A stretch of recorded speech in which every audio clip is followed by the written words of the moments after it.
are you a racist?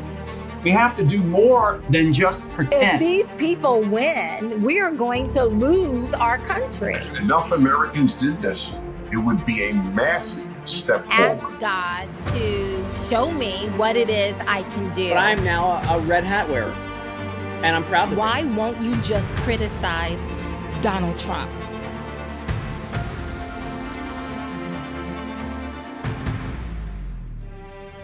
Hello, everyone. Welcome to yet another Kathy Barnette show. I'm so very grateful that all of you have taken the time out to come and spend some time with me and my guest, Miss Emerald Robinson. How are you, Miss Emerald? I'm doing fantastic. Thanks for having me, Kathy. It's good to we can finally make this work. Yes, we have tried before. I think the forces were out against us, making sure it was always something. But nonetheless, I'm so very grateful to have you here. I have seen you over the years, kind of from afar. The first time I saw you, you were handling your business with against Jen Psaki, who was trying to tell you to shut up, be quiet, sit down, and you just would not comply. That was my first introduction of you as the chief White House correspondent under two different administrations, the Trump administration and the Biden administration. Then I would see you coming into, if I was being interviewed on Newsmax, I would often see you being brought into that conversation just to give us insight on what was happening at the White House as you were a White House correspondent. So you worked there at Newsmax. And today you have your own show on the absolute truth on Frank's speech. And so I've been kind of on the outside looking in, but watching you and knowing that you are one of those voices that whether we like what you have to say or not, you have done your research. You have put a stake in the ground on the bit of truth you believe you've discovered. And I find that that is missing in journalism today. We see a lot of talking heads, a lot of people just reading off teleprompters, no real thought of their own. And so as a result, I follow you. I hit the notification to receive all your posts because I want to hear what it is you have to say. You're one of those very rare voices out there. Well, I'm very honored by those words, Kathy, and I would say ditto. You know, I've seen you run for office. I followed your senatorial campaign, and I think you and I found kindred spirits in one another, often saying what people don't want to hear because it's the hard truth that had to happen. It does, right? And I spend a lot of time, as you do as well, shining that big, beautiful spotlight on the Republican Party. Because listen, Democrats, they suck. I don't know if all of them are communists, but they are certainly circling their wagons around communist ideas, whether it's because it's an earnest for them or because they just want the votes. I don't know. But what I do know is that their policies are detrimental, they're destructive, and we're seeing the fruit of all of that right now in our country.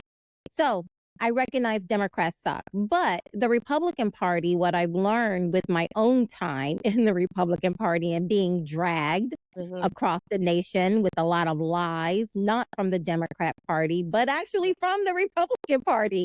And specifically, some of those I would have considered MAGA or conservative, right? And when you're being dragged, either you remain gullible or learn, and you begin to look around and you begin to recognize, wait a minute, we're not all the same here. But at the same time, I don't believe we should abandon the Republican Party because we are a two-party system. So you're going to be one or the other if you want to actually affect change. But I believe it's our job to shine that spotlight on the Republican Party, to perfect the Republican Party, to force those within the Republican Party to deal with different realities than the ones that they may be actually living in. And I see a lot of that in you as well. Well, look, if you don't highlight the problems within the Republican Party or the inconsistencies or the move towards bad policy, what we have noticed, and I think you would agree with me, Kathy, is you see the natural tendency to shift towards the left, right? Because it's more palatable to the corporate media. They treat you better. And so it's the path of least resistance. So if you don't if you don't identify that and help them to course correct, you won't have a two-party system anymore because they're almost one party as it is these days, right? It's gotten worse over the years. And the reason you don't see a lot of journalists weighing into it, why you don't see I'm sure you've talked often on the show, why you don't see the candidates often weigh into it is because you don't, as you don't get the funding. They put the money machine against you when you're running.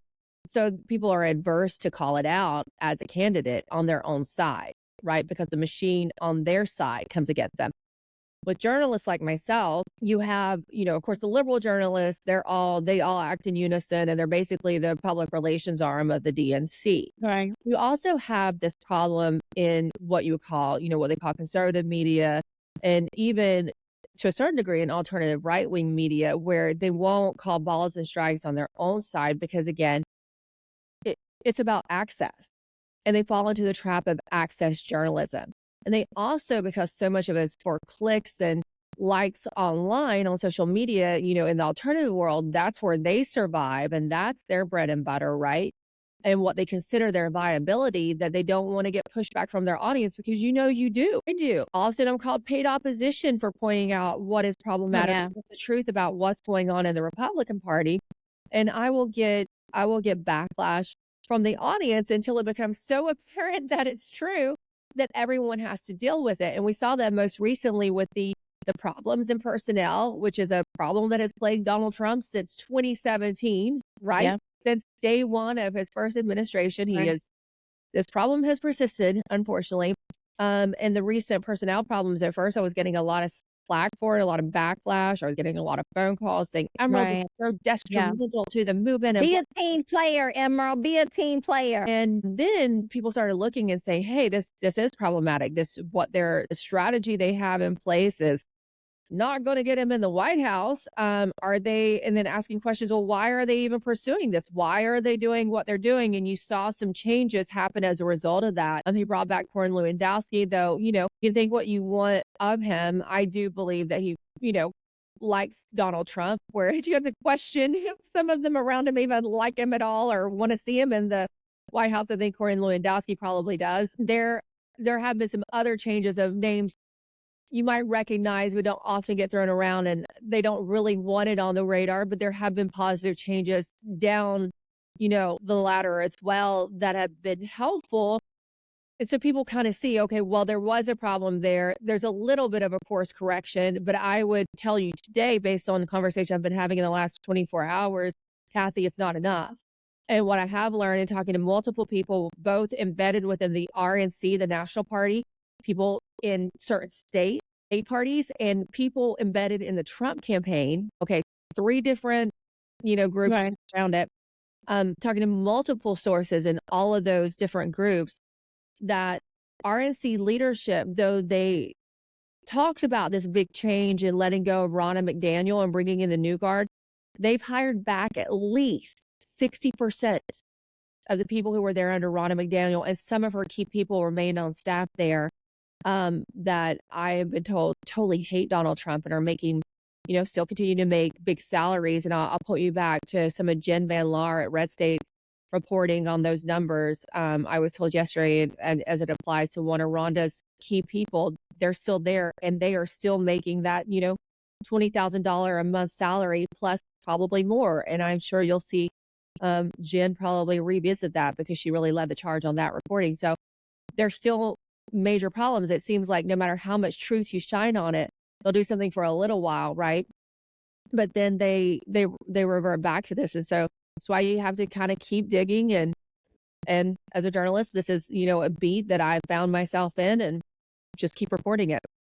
Yeah, and I can appreciate that. You said a lot. Let's unpack some of that. Sure. Everything you said, I agree 100%. And I'm going to say the last, probably my last question. I'm going to go ahead and ask it now. But just know I agree with absolutely everything you just said. I have found nothing contrary to what you've already stated. So just know that. But let me ask you, do you think people like yourself and I are having a bit of sour grapes because we're not a part of the the Trump campaign, because we're not a part of the RNC. Do you think we're just experiencing crying over spilled milk, a little sour grapes? We're not a part of it, so we feel some kind of way. You know, I'm sure that's being thrown out there. And I'm sure particularly, you know, I've seen some people suggest that about me, but as a journalist, not as much, you know, because I'm a journalist. But look, that's not how I feel about it. And in fact, I talk to these people regularly within Trump world and the RNC. Clearly, I'm not anybody's favorite of the RNC, and I don't think I ever have been. I can't remember a time. Well, I do remember in 2020, Ronna McDaniel sat down with me a lot, and I would always ask her, "What about these mail-in ballots? What lawsuits are you doing?" And she would continually tell me they had it under control. Well, we Yeah. that turned down, and I immediately called her out over that on the election. But I had been asking her before then, so I've never been anybody's. You know what? I've never really. I mean, yes, Trump liked me in the White House press corps, and I still, you know, have a friendly relationship with Trump. But I don't think I've never really been an access journalist. I mean, I guess maybe it looks that way, but I haven't. So, I mean, it would be nice, here's the right? thing though, Kathy, if I wouldn't do this kind of reporting, I would be going to Mar-a-Lago all the time, I guess, Yeah. but that's just not my goal. I hadn't thought about it until you posed that, but yeah, if You I'm know, not reporting, I guess I would be invited, and I would, you know, I don't know. And I ask that because in the Republican Party, there is this among the people, right? I always make distinctions between the people and this political machine, right? So there's a political machine within the Republican Party. And I do believe these people are, that they have different incentives, most of them, Yes. compared to the Republicans on the ground, the mom and pops, right? The people I spent an exorbitant amount of time among. The people on the ground, I believe overwhelmingly, they actually want to win. I believe they want to be a part of this movement, but I believe they are being pressured on all sides. It is quite oppressive in the world just to live, just to get up, just to move about, just to go buy food for your family to have to eat, just to be able to walk down the street with all of the illegals and the crime that has come into our country. And yet, what I sense in both spheres of the Republican Party, those on the ground as well as in this political system, is that there's very little tolerance for people like you and I, Well, yeah. who want to put a spotlight on the grievances, on the mismatch in incentives, right? I want to win, but it was daunting. It was an eye opener when I realized as a candidate that everyone within the Republican Party don't have the same goal. Some of us actually want to win, others want control. Even if it's control over a sinking ship, they're still the ones who are in control. And once you see it, you can't unsee it.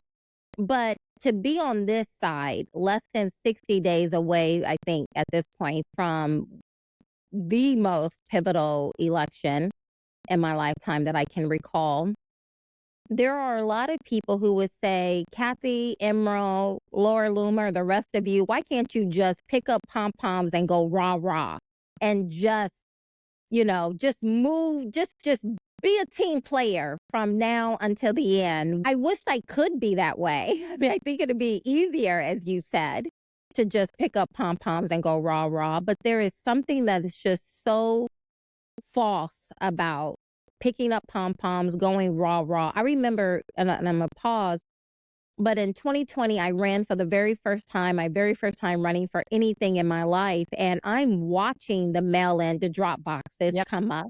I'm watching what these people are doing.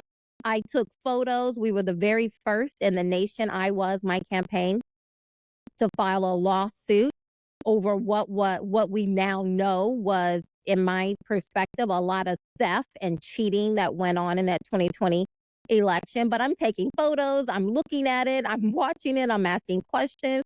And from the RNC and from the state party here in Pennsylvania, you know what they told me? We're just going to outwork them, Kat. We're just going to, happy warriors. We're going to be happy warriors, Kathy. So just be happy. Don't put a spotlight on it. Don't talk about it. Just be happy.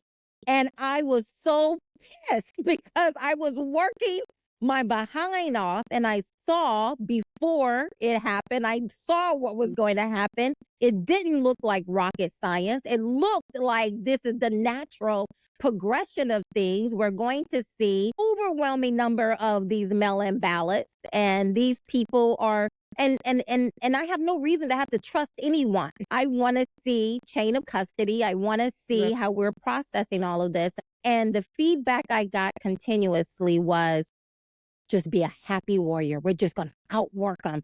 Today, they're saying we're just going to outvote them. We're just shut up, be quiet, put on a smile, be a happy warrior. We're just going to outvote them. Well, yeah, vote harder is what we keep hearing. We're going to make it too big to rig. Like, that's what they're telling me now. Well, that's what they're telling me too, Kathy. I get phone calls all the time about this. And like you said, I do see on your feed, I see on my feed, Laura Loomer's feed exactly what you said every day.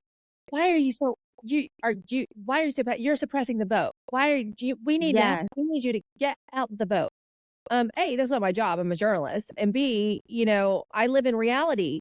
And look, I'll tell you why it's important for me to tell the truth and to highlight the problems that we have so that you can have a real election, a real free and fair election so that you can have a constitutional republic. I'm just kind of geared that way because I'm a coal miner's daughter and my daddy was a pastor of a tiny little church and it's how he raised me to be. And sometimes it even feels detrimental to be that way, but it's hard for me to go against that grain that, because that's just how he raised me and my mother. But B, that got even stronger when I had children. So I have young kids and they're going to be adults in, 20 years. So we've got some time to go. But if we continue down this path, I am very concerned about the country that they're going to have to be in. And you can't say, well, why don't you move elsewhere? Because Kathy, it's not just about the United States. It's an attack on the whole Western world and this kind of government as a whole. So there's nowhere really I thought about this. Sitting having conversations with my husband about this because we are parents of young children. And you have to think about, well, what do we do if there is a fall of the republic as it looks like it is now? But I don't think there's anywhere to go. I think you have to fix this where we are now. And this could be the last real, because they have gained so much ground. And you know this because you ran and you watched it and you documented. It has become so systemic. And they have not done enough to fix it. There's been some things in Georgia. There's been a few things in the country across the board. But what I will tell you is nothing in Pennsylvania. Nothing in Pennsylvania. And there's a lawsuit here. So here's what I'll tell you. There's a lawsuit ready to go on those encryption keys that are, the key, what you would call the key to the kingdom of the voting machines, that you have the same problem in Pennsylvania that you have in Georgia and New Mexico, Arizona, where they're wide open. They give the same password across, multiple counties. It's like you wouldn't even do this in your home Wi-Fi. No, you would not. It's 101 of cybersecurity. Things that you and I know to do, they're not doing them. And the RNC has a lawsuit ready to go, and one specific to your state of Pennsylvania.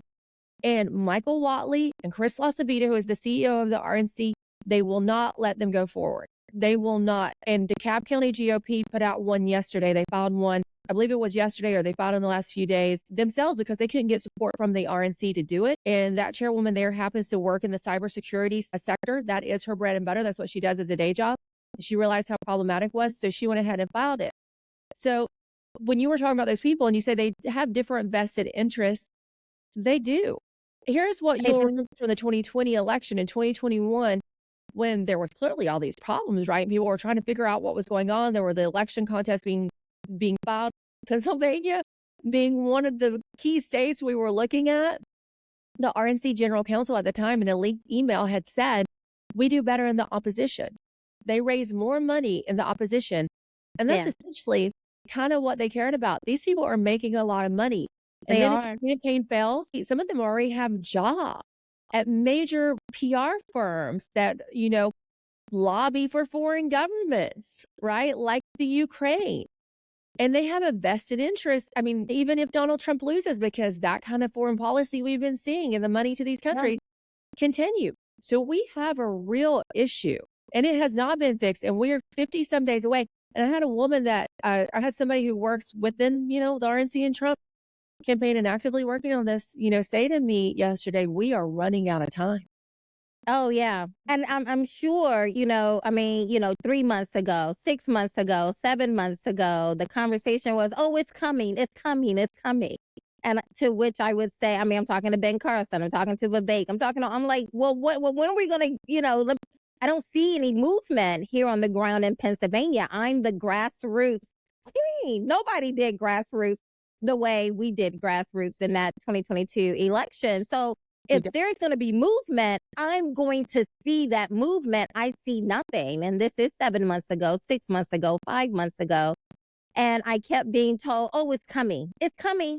Now, whereas you said 50 plus days away, and it's crickets out here. And this is not good. And to your point, this is more than access to me. If I wanted access, I could have had a lot of access. If I wanted the clicks and the impressions, there are ways in which to get that. But it has always been about the good of the country. And I know that sounds so sappy to some, but for me, I would always say, if you go back and look at, videos I would do just at home as a homeschool mama, is that I would say I have, this is our plan A. We have no, and plan B. We have no plan, right? Whereas the rest of the world are a bunch of cowards, and instead of standing strong to their totalitarian government, they all coming through our southern border right now. There is no southern border for us to go flee to. No one is going to let us come in to their country the way we have allowed the world to come into our country. And I'm primarily talking about illegally. So we're not going to be, and I will always say, like, stop being a bunch of cowards and go fight these young military age men. Why are they fleeing their country and coming here versus staying and fighting in their own land? Well, we know why. It's very difficult. And I believe it's going to get more difficult for us. And to your point, the world is, one day I woke up, I went to bed on Monday, woke up Tuesday morning, and the world was on fire. You had Bangladesh on fire, kicking out Sheikh Hassani, UK. The people were uprising against their government. Israel, we know what's going on there. But then I heard about Erdogan wanting to, saying maybe Turkey will get involved. China, not so interested in Taiwan, which I think is a ruse. But now they're trying to take over the Philippines. Venezuela, the government will not listen to the results of the election. So it's like the world, Brazil, kicking out Elon. The world is on fire. Biden, the leader, quote unquote, of the most influential country in the world, is not at home. Who's running the nation? We don't know. And so I look at this election and I say, if we are to turn this thing around, because I think we have a taste of what Kamala will bring. Just a taste. Yeah, just a taste of what she will bring. And then I look at the Republican Party. I believe Donald Trump would do a far superior job than Biden and Kamala combined. But I'm looking at the people who are running the campaign, and it makes me very nervous. I don't think they are incentivized the same way you and I may be. They're not. And look, Donald Trump himself has alluded to the problems. I was pretty surprised yesterday morning to wake up and see his post to Truth Social. I kind of unplugged a little bit on Sunday, and I saw that at around 3:00 p.m. on Sunday, he had tweeted that the RNC essentially had to get in the game in securing the election, and talking about a Tucker Carlson interview he had seen with an election, security. I've noticed when you say certain words, it triggers censorship. So we'll say a security expert, and saying we got to do something about it. I think he specifically even called out Pennsylvania, right? And he's like, RNC's got to get in the. It's like, didn't you put? They won't. No, let me tell you, in charge of the RNC. I know, right? Aren't you in charge of the RNC essentially? But just so you know, I have reached out. I took $1.6 million and got over 330,000 votes against huge odds of big name people coming against me, you would think the RNC and the Trump campaign will say, I mean, there is something there. Let's try to get the best people we have on the ground who has the ability to light a fire and to draw people who aren't already Republicans, because that's what we do. We tend to just go and give red meat to people who already eat red meat. Well, the Republicans can't win with just Republican votes. We got to go out and we got to bring in all kinds of people. But you don't think they're doing They don't do it. I do think because of the attacks on Donald Trump, and I don't think they maybe have capitalized effectively per se on the assassination attempt, but I think you see a broader appeal to the Republican Party due to Donald Trump. I do. I mean, I'll just tell I you. think people are open. I think a lot of people who weren't open before are more open today, but the apathy is real. I saw this with the Vivek Ramaswamy campaign going out there all across the nation. Apathy in this nation is real. And so people, I mean, and I don't understand it. You don't understand it, I'm sure, because all of what we're seeing will drive us to the poll. That's not a large segment of the population. So I think people are open, but I think we got to do more to get in their face with a smile, but to get in their face and to pull them across the line. Sure. And I do think there could be a better campaign strategy on messaging, sure. But I guess I'm so focused on the security of those votes. I actually do think that Donald Trump has I think he's got a lot of support. I think that has grown since 2020. I do think that. And I'm in a blue area and I see a difference. I think prices have gotten so high. The prospects of the future have gotten so dismal that people do feel activated to go. I just see people are not as afraid to even say they're a Trump voter anymore or a Trump supporter. That's a huge difference from 2020. So I am not as concerned about, the outreach. I do think he has support. I mean, I'm a journalist, so I understand messaging and strategy, and I think there's things they could have capitalized on much better that they have not. But I think when you get Donald Trump out there, he's good, and I think he does have a broader support within different communities than he did in 2020 and even 2016. But I am very concerned about the true votes counting, and the fake votes not counting. So that's where I put my focus. But I would tend to say I think he has expanded his support. I do understand, and I hear from members of different community where they feel like it could be a little bit better, and I'll say sure, but I'm not sure. So I still think if there was a free and fair election today, Kathy, I do think he would win overwhelmingly. Absolutely. And I've said that. I believe Donald Trump will win. Whether or not it will be recorded as a win is up for a very legitimate debate. But I remember back in 2016, because this is when I had been voting Republican for some time by then. But I was on the ground, and I was not only on the Trump train after the Pennsylvania primary, but I was up in the front, pulling the horn, telling folks to jump on.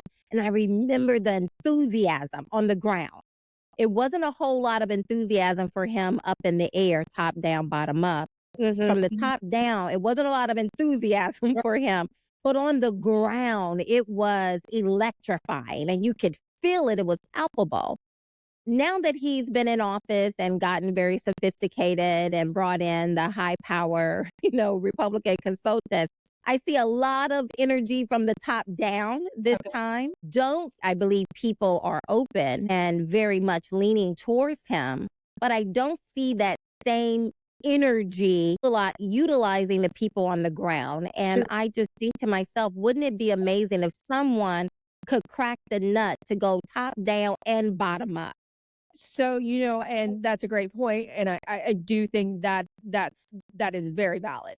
And I think that's why Lewandowski, besides, pushing some of these election things that I'm concerned about forward, right? He was supposed to start making those happen. He was also supposed to get that same energy back from like 2016 that you're describing and get some of those old players in and try to create that same ground game. And we haven't quite seen that. And you might ask why, right? Yeah, why? I have been told that Lewandowski, instead of coming in and just right away making the changes and wiping it, I was told he could have taken out Chris Lasavita and Susie Wiles on that day, but he didn't feel like it was appropriate to do it in that time frame, that he, they needed to kind of do it a little more quietly later down the road, and You don't have time for that.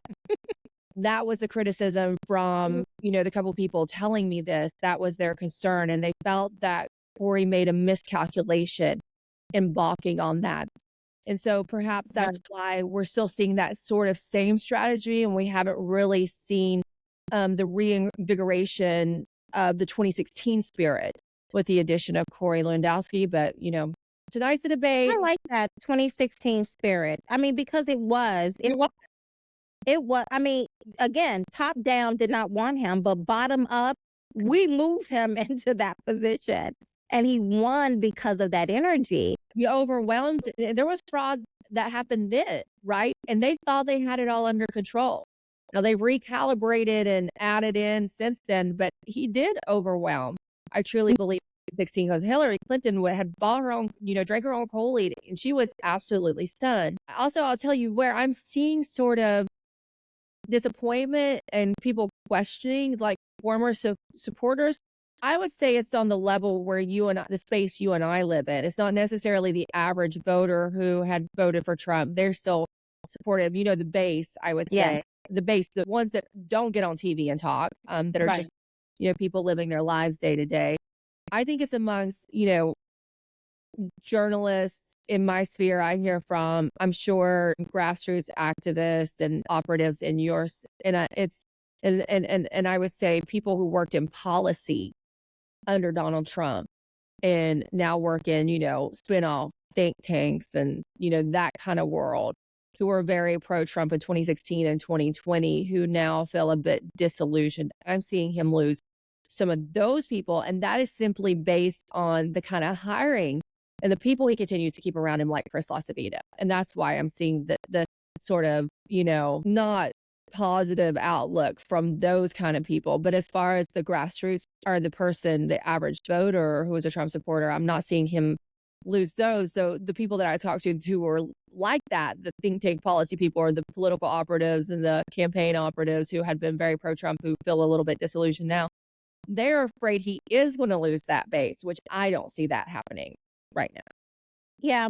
I don't think he's going to lose the base. I mean, I was out there with Vivek. The base loves Donald Trump. Yeah. So I think he's going to get those 2016 votes again. And the 2020 votes, I think he's going to get those votes. 2 million. But it's not enough. But we've learned we have to, I mean, it's just not enough. We don't have enough Republicans to win a general election by itself. So you have to go out. And I think even among those who are for Donald Trump or are open to Donald Trump, again, apathy. I saw it. I spent 1,500 miles when I ran my own race every single week across the state. I saw the apathy, and then jumping on board with Vivek and traveling the nation. I mean, I don't understand it. I think everything that's going on is enough to drive us to the poll. Sure. But it was something I had to really double click on and see that this is real, and we have to motivate that same kind of 2016 energy that will just drive people to the poll. I think we would do a great job in looking at that. But let me pivot real quick. I want to talk about the grift, because the grift is real. Grift is real. And these people, now I haven't seen them as much. I'm thinking Charlie Kirk, for example, towards the beginning of the year, Charlie Kirk, and you don't have to mention names. I'm mentioning names. But, at the beginning of the year, Martin Luther King birthday come around and he jumped on some bandwagon. I don't really care if Charlie Kirk doesn't like Dr. Martin Luther King Jr.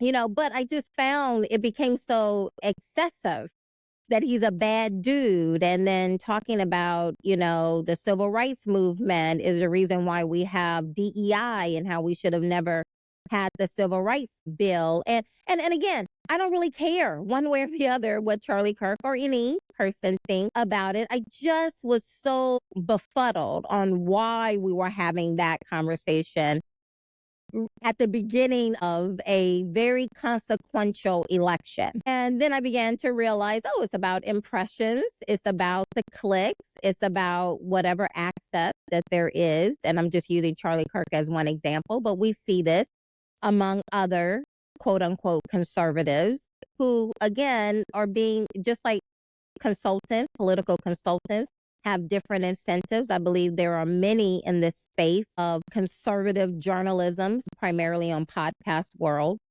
who have different incentives as well. It's very lucrative to speak conservative verbiage.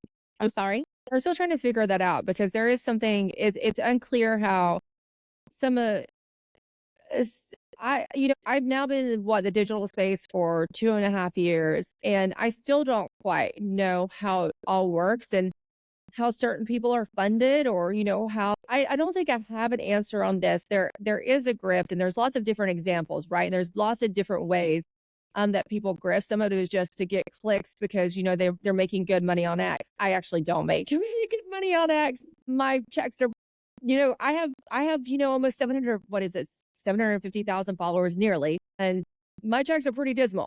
But I understand that some people make really great money, so it is the clicks because now they are getting paid for clicks, and that's great for some people.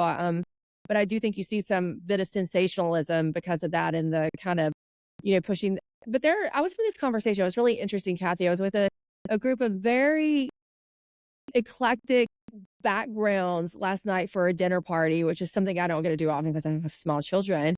So it was quite lovely. But there was actually excellent conversation. This very topic got brought up. Now, it wasn't the name you mentioned. It was someone else who's very popular, notable, who's went down an interesting path on a narrative. And yes, the question was, why? And it seems so random. And it does that it would be beneficial for them to go down that path. And it would just sort of, it's odd. And I don't think any one of us settled on what is the answer. And we're seeing a lot of it. And why are we seeing more of it this year than, say, any other year? And it seems to have ramped up prior to the election. And one of the suggestions thrown out by a colleague was that perhaps this is a way to divide people further so they can't organize well before the election, and to create dissonance within a group of, particularly the Trump voting bloc. And I think that's plausible, but it would be unfair. It would be not honest for me to say that I had a good answer on this, but I will just say that lots of people are asking that very same question.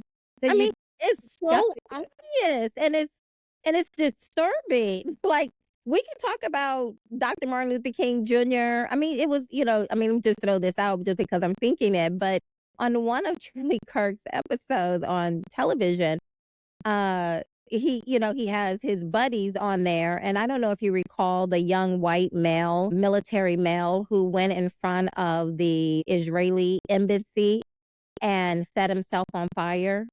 You remember that? Yeah. Earlier this year. Well, the quip was, apparently people in the comments was saying "rest in power, young man," and Charlie Kirk and it wasn't Charlie Kirk who said it. It was his mate on this particular show said, people were having issues about using the phrase "rest in power" because it's supposed to be contributed to only Black people. Rest in power. And so his quip was, he did turn into a Black man when he burned up to a crisp, right? And then they laugh. And I'm thinking to myself again, I don't really care personally, but why? Why are we having this level of debased conversations? And we need new people. I'm sorry? I said I had not seen that episode, and I actually wasn't aware of this controversy around Charlie Kirk. So It What's was your just challenge? one, right? Because I generally just ignore all, like the person I'm assuming you may be talking about and that you were discussing at the dinner party. I mean, I just ignore a lot of this stuff. But Charlie Kirk in this conversation, probably around January, February, March, it was so much and so loud and so egregious that I just had to double click on it and say, what? Why? Why are you having this level of conversation right now? Like, let's have this conversation November 6th, but why have it right now? Why stir the pot now? I just don't understand it. But again, it's like that's just one of many examples that goes toward people have different incentives. And I believe the base just hears the red meat and get carried away with listening to the red meat, to the talking points. But when you scratch a little bit, we've moved so far away from what it actually means to be a conservative. What are we actually conserving?